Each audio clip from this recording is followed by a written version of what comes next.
సముద్రం గాలి తాకే ఒక చిన్న గ్రామంలో ప్రతిరోజు ఉదయం చీకటి తొలగక ముందే లేచి పత్రికలు పంచే ఒక చిన్న బాలుడు ఉండేవాడు.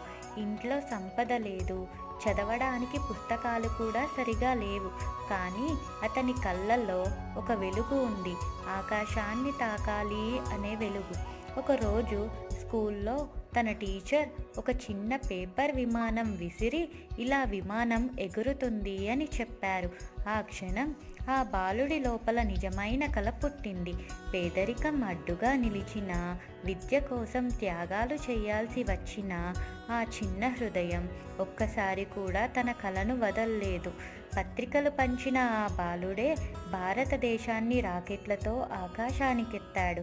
ఆ బాలుడు ఇంకెవరో కాదు, డాక్టర్ ఏపీజే అబ్దుల్ కలాం గారు.